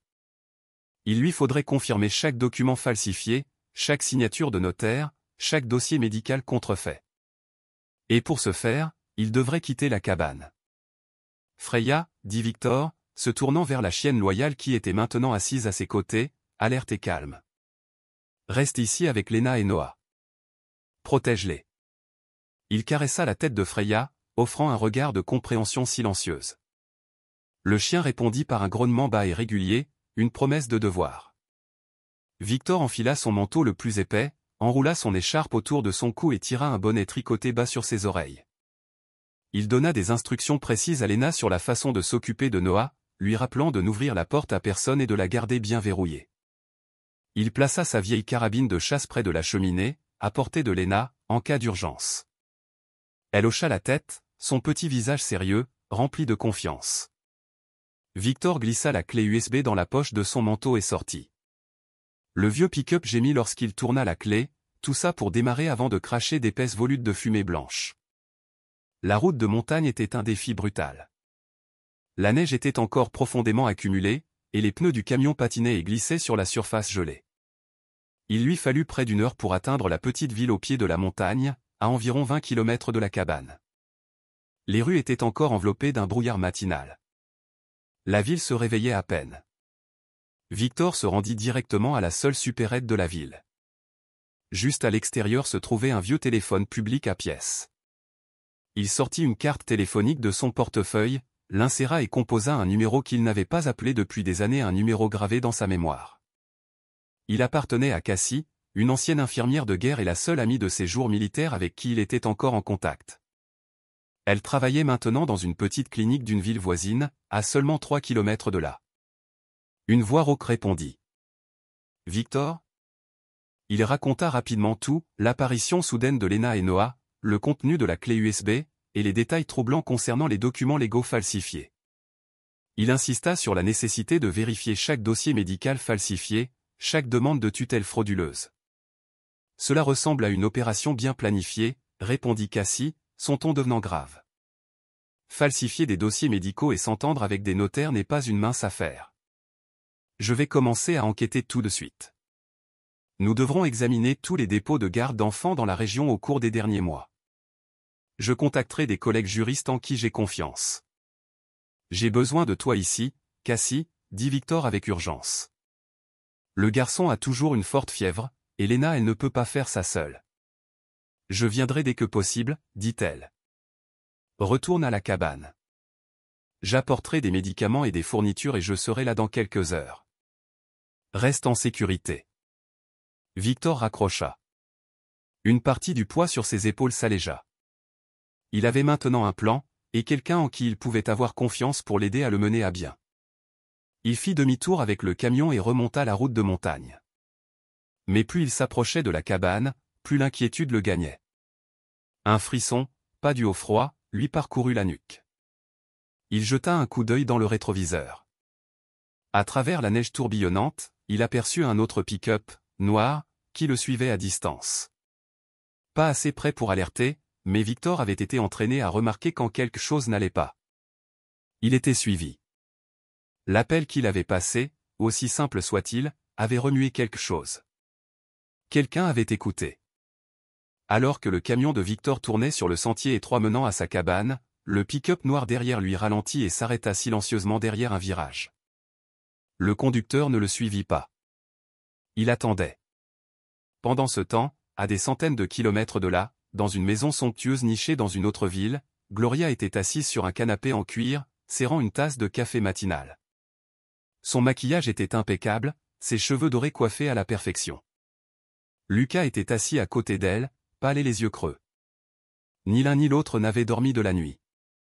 La panique s'était installée lorsqu'ils avaient réalisé que Lena et Noah avaient disparu. Gloria avait envoyé des hommes fouiller toute la nuit, mais jusqu'à présent, rien. Soudain, son téléphone vibra. Elle le saisit avec un froncement de sourcils. Qu'est-ce que c'est? Une voix à l'autre bout murmura quelque chose de bas. Le visage de Gloria se figea, ses yeux s'écarquillèrent. La tasse de café faillit glisser de ses doigts. Lucas la regarda, nerveux. Quoi? Gloria! Hurla-t-elle, sa voix montant en fureur. Un homme a appelé, demandant des informations sur les dossiers de tutelle de la fille et le garçon est malade. Bon sang! Elle lança le téléphone sur la table en verre, le brisant. Se levant d'un bond, elle arpenta furieusement la pièce, ses cheveux se défaisant en mèches folles. Cette gamine! Cria-t-elle, son visage tordu de rage. Elle n'est pas morte dans cette tempête. Elle a trouvé quelqu'un, et ce quelqu'un a passé un coup de fil. Il fouille. Elle a dû lui donner cette fichue clé USB. Lucas recula, terrifié. Quoi, qu'est-ce que tu vas faire? Balbutia-t-il. Gloria se retourna, les yeux flamboyants. Qu'est-ce que je vais faire? Je vais les trouver. Je vais trouver cette fille, son petit frère malade, et le bâtard qui a osé se mêler de mes affaires. Je vais tout effacer. Personne ne pourra jamais savoir. Ces mots résonnèrent dans la pièce, tranchants, froids, venimeux. Le jeu avait changé. Il ne s'agissait plus seulement d'une enfant fugueuse. Maintenant, il y avait un témoin, un vétéran, un homme qui ne reculerait pas. Et Gloria, poussée par l'avidité et la cruauté, ne s'arrêterait pas tant que chaque trace de sa tromperie ne serait pas enterrée. De retour à la cabane, Victor s'engagea dans la clairière enneigée. Il coupa le moteur. Ses yeux balayèrent la lisière des arbres, puis se tournèrent vers Freya. La chienne se tenait à la porte, les oreilles dressées, les yeux perçants. Elle savait. Lui aussi. Le temps était compté. Le combat n'était plus seulement possible, il était inévitable. Quand Victor revint à la cabane, il entendait déjà le bruit du pick-up de Cassie qui montait le sentier. Elle était arrivée juste à temps. Portant son lourd sac médical, dès qu'elle entra, Cassie sentit que quelque chose n'allait pas. Les yeux de Victor étaient vifs. Le calme contemplatif habituel avait disparu. À sa place, une grande vigilance. Freya se tenait à côté de Lena et Noah, laissant échapper un grognement sourd vers la porte d'entrée. « Cassie, » dit Victor, sa voix basse et urgente. « Il faut partir maintenant. Quelqu'un me suit. Il attend au virage. » Cassie ne posa pas de questions. C'était une femme pragmatique. Elle examina rapidement Noah, lui administra une injection contre la fièvre et commença une perfusion temporaire. « Il est très faible, » murmura-t-elle. « Il doit rester au chaud et se reposer. » « Mais tu as raison, rester ici est trop dangereux. » Victor et Cassie se mirent en mouvement de concert, comme une équipe bien entraînée. Ils n'emportèrent que l'essentiel, la clé USB, une grande bonbonne d'eau, les couvertures les plus épaisses qu'ils avaient, le peu de nourriture sèche qui restait, et toutes les fournitures médicales de Cassie. Lena serra Noah étroitement contre sa poitrine. Ses grands yeux ne versèrent pas une seule larme, seulement une obéissance silencieuse. Au signal de Victor, Freya partit devant. La chienne reniflait attentivement chaque parcelle de neige. Un grognement profond et grondant sortit de sa gorge. Il y a un inconnu à proximité. Victor s'accroupit et regarda attentivement. Des empreintes de pas fraîches et larges dans la neige épaisse encerclaient la cabane, menant vers les bois. Quelqu'un s'était beaucoup plus approché, en repérage. Gloria ne veut pas récupérer ses enfants, murmura Cassie tandis qu'ils s'enfonçaient dans les bois sombres, leurs lampes de poche projetant des faisceaux vacillants. Elle ne veut pas d'eux du tout.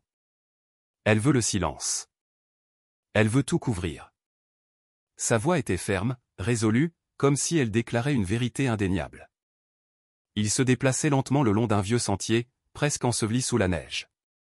Victor ouvrait la marche, les yeux balayant sans cesse de gauche à droite. Cassie suivait de près, tenant Lena, qui tenait Noah. Freya fermait la marche, les protégeant par derrière. La tempête de neige s'était apaisée, mais le froid coupait toujours jusqu'aux os, et la neige profonde rendait chaque pas difficile. Enfin, après environ 20 minutes de marche difficile à travers la forêt, une forme vague commença à émerger à travers le blanc tourbillonnant, une petite cabane en bois, encore plus délabrée et isolée que celle de Victor. « C'était la mienne », dit Cassie, sa voix fatiguée mais paisible. « C'était mon ancienne clinique de campagne quand je travaillais ici il y a des années. Maintenant, c'est juste un refuge temporaire. » Ils poussèrent la lourde porte en bois, les gonds gémissant bruyamment. L'air à l'intérieur était épais d'humidité et de vieux bois. Il n'y avait pas d'électricité, pas de fournaise, seulement un petit poêle à bois rouillé. Cassie alluma rapidement un feu, et les flammes vacillantes apportèrent un peu de chaleur et de lumière à la pièce. Ils étendirent des couvertures et placèrent Noah entre Victor et Lena pour le garder le plus au chaud possible. Cette nuit-là, personne ne dormit. Le vent hurlait toujours dehors, mais à l'intérieur, un lourd silence s'installa. Cassie surveillait Noah par intermittence, vérifiant régulièrement sa température. Victor était appuyé contre le mur, les yeux grands ouverts, à l'écoute du moindre bruit extérieur. Soudain, un petit mouvement à côté de lui le fit sursauter. Lena, qui était allongée à côté de lui, était maintenant assise. Elle bougea doucement, prenant garde de ne pas réveiller Noah. Elle se pencha un peu plus près de Victor, ses grands yeux remplis de curiosité et d'une trace de peur. « Monsieur Victor » murmura Lena, sa petite voix presque perdue dans le silence du refuge. Victor hocha doucement la tête, lui faisant savoir qu'elle pouvait continuer. « Est-ce que c'est vrai que je mérite d'être détestée » demanda-t-elle. La question, aussi innocente soit-elle, transperça le cœur de Victor comme une aiguille. Ma maman Gloria, elle me criait dessus, disait que j'étais nulle, que j'étais un fardeau. Elle disait que Noah était un fardeau aussi. Sommes-nous vraiment de mauvais enfants ? Victor expira longuement et lourdement. Ce genre de doute de soi, cette peur d'être indigne d'amour, s'était profondément ancré dans le jeune cœur de Lena. Il savait trop bien que des mots comme cela pouvaient couper bien plus profondément que n'importe quelle blessure physique. Il la regarda, les yeux remplis de compassion et d'une tristesse trop profonde pour les mots. « Non, Lena, dit-il, sa voix basse et régulière, chaude comme une couverture par une nuit froide. Tu ne mérites pas d'être détestée. Personne ne le mérite. Les gens ne sont pas des ordures à jeter. Ce qu'elle a dit c'était son échec, pas le tien. » Dans l'obscurité de l'abri, Victor commença à raconter son histoire, une histoire qu'il n'avait jamais partagée avec personne, sauf Freya. J'avais une nièce, commença-t-il, sa voix devenant légèrement rauque. Elle était tout pour moi après le divorce de ma fille. Je m'étais fait une promesse, je la protégerais. Je ne laisserai personne me la prendre. Il marqua une pause, l'amertume lui montant à la gorge. Mais j'ai échoué. Parce que je n'avais pas les documents légaux appropriés, j'ai perdu sa garde lors d'un litige. Je n'ai pas pu tenir ma promesse. Victor ferma les yeux, revivant ce moment d'impuissance. Je pensais que je ne me pardonnerais jamais. Je suis venu ici pour me cacher, pour vivre seul, pensant que je ne méritais plus d'être en compagnie de qui que ce soit. Je n'ai pas pu la sauver. Lena écouta en silence, les yeux fixés sur le visage usé et fatigué de Victor. Peut-être plus que quiconque, elle comprenait la douleur de l'impuissance et de la perte. Quand Victor eut fini, Lena ne dit pas un mot. Elle tendit lentement la main et plaça le collier avec la petite clé USB dans sa paume. « Ma maman vous a fait confiance », murmura Lena, sa voix douce mais lourde de sens. « Et moi aussi. » Ces mots, cet acte de confiance inconditionnelle, touchèrent quelque chose de profond dans le cœur endurci de Victor.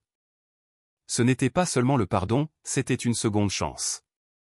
Il avait échoué une fois, mais maintenant un enfant lui confiait sa confiance. Il n'était plus seul. Pendant ce temps, dans une luxueuse propriété, Gloria et Lucas recevaient la nouvelle. La rage de Gloria explosa comme un feu de forêt. Elle entra dans une frénésie, balayant tout de la table dès qu'elle reçut l'appel de l'homme qu'elle avait envoyé suivre Victor. « Quoi » hurla-t-elle, sa voix rauque et brisée. « Il a emmené cette gamine avec lui et la clé USB ? Bon sang. Bon sang. » Lucas était recroquevillé sur le canapé, le visage pâle de peur. « Quoi, qu'est-ce que tu vas faire, Gloria ?» Elle se retourna, la fureur lui brûlant les yeux. « Qu'est-ce que je vais faire ? Je vais les trouver. Je vais leur faire payer de s'être mêlés de mes affaires. Je vais tout effacer. » Elle leva un doigt tremblant et le pointa droit sur Lucas. « Et toi, espèce de lâche inutile. Si tu avais fait ton travail, si tu avais eu de la colonne vertébrale, si tu n'étais pas si pathétique, cette petite morveuse ne se serait pas échappée. » Lucas baissa la tête, ses épaules tremblantes. C'était un homme faible, évitant toujours les conflits. Au début, il voulait juste échapper au fardeau de sa femme malade, et quand Gloria lui offrit une solution pour gagner de l'argent et éviter les responsabilités, il accepta aveuglément. Il signa les papiers, tourna le dos à ses enfants et ferma les yeux sur la cruauté de Gloria. « Je ne voulais pas qu'il soit blessé, » murmura Lucas, sa voix remplie de regret, bien que faible. « Je voulais juste que les choses restent calmes. Je ne voulais pas de problème. » « Des problèmes. » railla Gloria, son rire aigu et glacial. « Tu as déjà causé des problèmes, espèce d'idiot. Et maintenant, il n'y a plus d'issue. Nous les trouverons, et quand nous le ferons, je m'assurerai que personne n'osera plus jamais se mettre en travers de mon chemin. » L'indifférence de Lucas, sa passivité, était devenue une forme de cruauté en soi. Il était une marionnette entre les mains de Gloria, mais une lueur de remords, aussi petite soit-elle, avait commencé à s'agiter en lui. Pourtant, il était trop tard pour changer quoi que ce soit. De retour dans l'abri, Victor regarda Lena, qui s'était endormie, la tête posée sur son épaule. Il serrait la clé USB argentée dans sa main. Il avait échoué une fois, mais cette fois-ci, il ne laisserait pas cela se reproduire. Il tiendrait sa promesse. Un feu de détermination s'éleva en lui, non seulement pour lui-même, mais pour l'avenir des deux enfants désormais sous sa garde.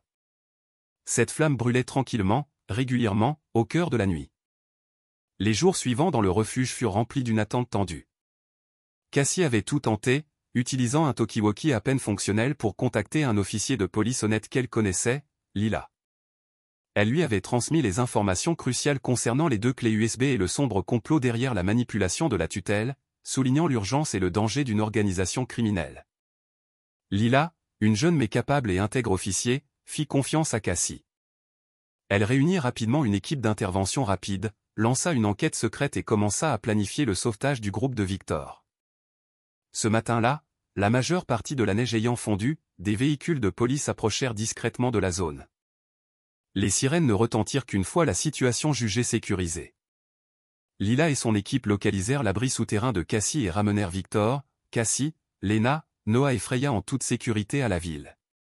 Freya fut transportée d'urgence dans une clinique vétérinaire pour y être soignée, et Noah fut emmené à l'hôpital pour des soins médicaux intensifs. Une audience de garde d'urgence fut convoquée à l'hôtel de ville local. L'atmosphère était étouffante de tension. Gloria et Lucas étaient présents, convoqués à bref délai. Gloria conservait son calme habituel, sa froide assurance, confiante dans la performance qu'elle avait répétée. Elle portait une tenue élégante, apparaissant en tout point comme une noble dame lésée. Lucas, en revanche, semblait pâle et secoué, incapable de croiser le regard de Lena. L'audience commença. L'officier Lila servit de coordinatrice principale, travaillant aux côtés d'un procureur qui avait été informé des bases de l'affaire. Victor prit la parole, son visage ferme et résolu. Il n'était plus l'homme reclus qui avait autrefois tourné le dos au monde. Il était un soldat, un témoin et un protecteur. Il posa un ordinateur portable sur la table et inséra la clé USB noire. Une vidéo de la mère de Lena apparut sur le grand écran, sa voix frêle mais remplie de douleur, décrivant comment Gloria et Lucas l'avaient forcé à signer un formulaire de garde temporaire, comment ses dossiers médicaux avaient été falsifiés, et comment elle avait été dépouillée de ses droits légaux en tant que mère. Ensuite, Cassie témoigna. Elle fournit des documents médicaux et une analyse professionnelle, prouvant la falsification des dossiers médicaux de la mère. Elle présenta également la clé USB argentée. Lorsqu'elle fut branchée, l'écran révéla un réseau complexe non seulement des transactions financières douteuses, mais aussi un journal complet de communication reliant des cabinets d'avocats, des agents immobiliers et des notaires dans plusieurs États. Il s'agissait d'une opération très organisée, ciblant des orphelins ou des enfants ayant un héritage, exploitant de fausses procédures de tutelle pour voler légalement leurs biens. Vint ensuite la vidéo cachée de Lucas signant les formulaires de retrait du fonds fiduciaire de Lena. À l'écran, son visage était d'une pâleur cadavérique, rempli de peur et de culpabilité. La séquence montrait clairement qu'il signait un document pour transférer une grande partie du patrimoine de Lena sous prétexte de dépenses médicales pour sa belle-mère Gloria, un mensonge total, car Gloria était en parfaite santé et n'avait aucune condition médicale nécessitant un traitement coûteux. Pourtant, Gloria tenta de garder son calme. Elle simula même la tristesse. « Je ne sais rien de tout cela, dit-elle, sa voix tremblante dans une démonstration évidemment fausse. Je voulais seulement m'occuper des enfants de Lucas après le décès de sa femme. Cette petite fille, Lena, elle inventait toujours des histoires. Elle est émotionnellement instable après la mort de sa mère. » Gloria s'essuya même de fausses larmes, essayant de gagner la sympathie. Le procureur et Lila échangèrent un regard. Ils savaient exactement ce que Gloria faisait, et essayaient de manipuler l'opinion publique en remettant en question l'état mental de Lena. Mais Victor s'était préparé à ce moment précis. Il se tourna vers Lena, qui était assise à côté de Cassie, serrant Freya. Victor fit un petit signe de tête. Lena comprit. Elle se leva lentement et s'avança, les yeux rivés sur Gloria. La pièce devint complètement silencieuse. Tous les regards étaient braqués sur la fillette de 8 ans. « Vous dites que j'invente des choses ?» dit Lena, sa voix douce mais claire, résonnant dans l'air tendu avec une détermination inébranlable. « Mais vous souvenez-vous de ce que vous me disiez tous les jours ? Vous disiez, tu es inutile. Tu es un fardeau. Toi et ton petit frère auriez dû mourir avec votre mère. Vous vous souvenez de ça ? » Ces mots transpercèrent l'air comme des couteaux, exposant l'abus émotionnel que Gloria avait infligé. Le visage de Gloria changea instantanément. Sa bouche pendait, les yeux écarquillés de choc et de panique. Elle n'avait jamais imaginé que Lena, une enfant, prononcerait ces mots à voix haute et exposerait sa cruauté devant tout le monde. « Et si vous aimiez Noah, continua Lena, sa voix devenant plus forte, pourquoi l'avez-vous appelé un fardeau ? Pourquoi avez-vous essayé de l'arracher de mes bras et de le jeter dans la neige, juste parce qu'il pleurait ? » Ce dernier coup brisa toute illusion que Gloria avait tenté de maintenir. Son masque tomba. Son expression se tordit de rage et de désespoir. « Toi. Tais-toi, sale gamine. Tu mens. Personne ne va te croire. » hurla-t-elle, son apparence élégante s'effondrant, révélant sa vraie nature. Lila fit immédiatement signe aux officiers. « Madame Gloria, vous perturbez les débats judiciaires. » Puis Lucas, le père biologique, fut ramené pour un complément d'interrogatoire. Sous le poids des preuves et du témoignage de Lena, il s'effondra complètement. Son visage devint d'une pâleur cadavérique, ses épaules tremblantes, les larmes coulant sur ses joues. Il ne pouvait plus supporter la culpabilité ou la honte. « Je suis désolé, » murmura Lucas, sa voix étranglée par le remords. « Elle m'a manipulé, Gloria. Elle a dit que je devais signer ces papiers pour éviter des problèmes financiers. Elle a promis que si je le faisais, je n'aurais plus à me soucier de la maladie de mon ex-femme ni d'élever les enfants. Elle a dit qu'elle s'occuperait de tout. » Il leva les yeux vers Lena, ses yeux inondés de regret. Je voulais juste être libre de toute responsabilité. Je ne savais pas qu'elle était si cruelle. Je suis désolé, Lena. Je suis tellement désolé. » La faible confession de Lucas, même si elle n'effaçait pas sa faute, compléta la dernière pièce du dossier. Il confirma le motif du vol de biens et la manipulation de Gloria. La pièce bourdonnait de murmures. La justice, autrefois jugée lointaine, était enfin à portée de main. Lena, debout dans cette salle d'audience, n'était plus une victime impuissante. Elle était un témoin puissant, une enfant qui s'était levée pour elle-même et son petit frère. « Je ne choisis pas l'argent, » dit Lena, fixant toujours Gloria, avec un regard empli non seulement de mépris, mais d'une profonde tristesse. Je choisis celui qui tient parole. Je choisis la vérité. C'était une déclaration puissante, une affirmation de la valeur de la confiance et de l'honnêteté, qui s'élevait au-dessus de toute tromperie et cupidité. La marée émotionnelle dans la pièce se déchaîna. Justice avait été rendue. Gloria fut arrêtée sur le champ, accusée de fraude à la tutelle, de maltraitance d'enfants et de vol de biens. Lucas fut également placé en détention pour une enquête plus approfondie sur son rôle dans le réseau criminel. Debout à côté de Lena, Victor ressentit une immense vague de soulagement. Il avait tenu sa promesse, et Lena avait enfin obtenu justice pour sa mère. Quelques semaines s'étaient écoulées depuis l'audience à l'hôtel de ville. L'hiver rigoureux avait finalement cédé la place aux premiers signes du printemps. La majeure partie de la neige avait fondu, révélant des parcelles de terre brune et de jeunes pousses vertes perçant le sol. La colline où se tenait la cabane de Victor retrouvait sa paix naturelle, désormais vibrante d'une nouvelle vie. Le chant des oiseaux remplaçait les hurlements du vent, et un soleil doux baignait délicatement le paysage. Le procès de Gloria et Lucas avait progressé rapidement. Grâce aux preuves irréfutables des 2 clés USB, aux témoignages de Victor, Cassie et surtout Lena, ainsi qu'à la propre confession de Lucas, Gloria reçut une peine méritée pour manipulation de la garde, fraude immobilière et maltraitance d'enfants. Lucas, bien que semblant repentant, ne fut pas épargné de sa responsabilité. Cependant, sa peine fut plus clémente en raison de sa coopération avec l'enquête. Au milieu de toutes les procédures légales, la décision la plus importante fut prise, Victor Dempsey se vit officiellement accorder la garde légale de Lena et Noah. Le chemin avait été long, rempli de paperasse et d'entretiens, mais avec le soutien et les témoignages de Cassie et de l'officier Lila, le processus se déroula sans accroc. Victor, autrefois un homme qui avait fui les responsabilités, embrassait désormais volontairement la plus grande de sa vie. Une nouvelle vie commença dans la cabane isolée. Après des semaines de soins médicaux attentifs à l'hôpital et la présence aimante de Victor et Lena, le petit Noah s'était complètement rétabli. Il pouvait maintenant sourire, gazouiller ses premiers sons et dormir plus paisiblement. Cassie avait rouvert sa petite clinique en ville, accrochant une nouvelle pancarte en bois à l'extérieur, sur laquelle était gravée en lettres irrégulières, pour ceux qui furent autrefois oubliés. Elle continuait à rendre visite régulièrement à Victor et aux enfants, apportant des médicaments, des jouets et des histoires joyeuses. Freya, la chienne, complètement guérie grâce aux soins attentifs de Cassie. Elle gardait son habitude de dormir au pied du lit de Lena et Noah, fidèle et protectrice. N'étant plus la seule compagne solitaire de Victor, Freya était devenue une gardienne aimée de toute la famille. Un beau matin, la lumière du soleil inondait la cour de la cabane. Lena portait un petit sapin que Victor avait trouvé au fond de la forêt. Avec soin, elle creusa un petit trou dans la terre dégelée juste devant la cabane. Victor et Cassie se tenaient à proximité, regardant Lena placer délicatement le jeune arbre et le recouvrir de terre.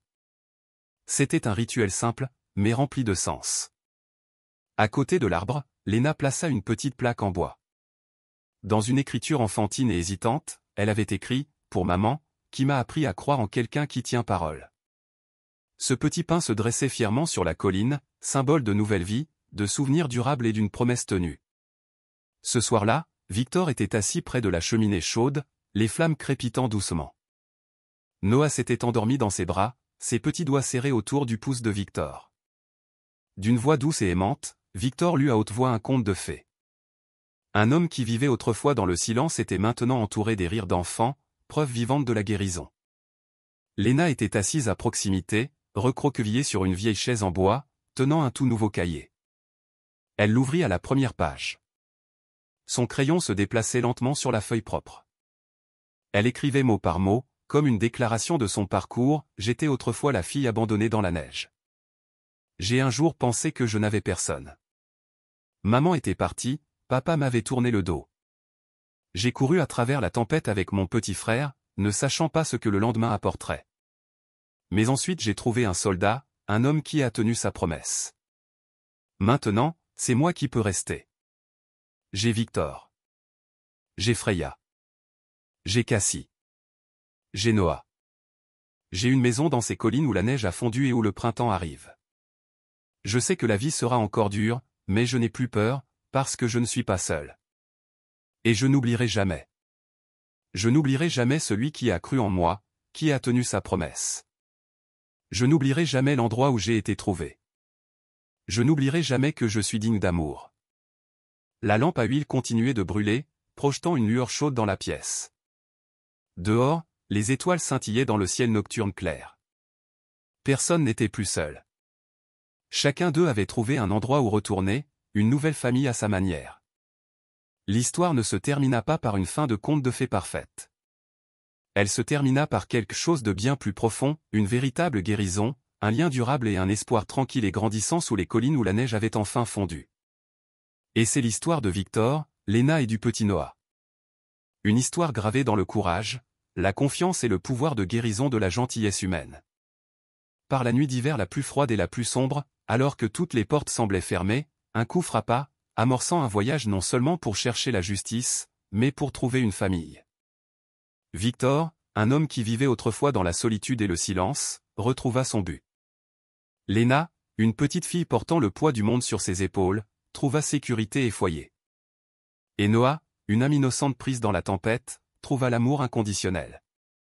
Cette histoire nous rappelle que même dans nos heures les plus sombres, il y a toujours une lumière d'espoir, de compassion, de connexion. Elle montre comment un acte de foi silencieux peut changer une vie, et comment une promesse tenue peut panser même les blessures les plus profondes. Avez-vous déjà été témoin d'un enfant traité injustement, ou peut-être vous êtes-vous déjà senti vraiment seul, vous demandant si quelqu'un pouvait comprendre? Si oui, seriez-vous prêt à partager votre expérience dans les commentaires ci-dessous?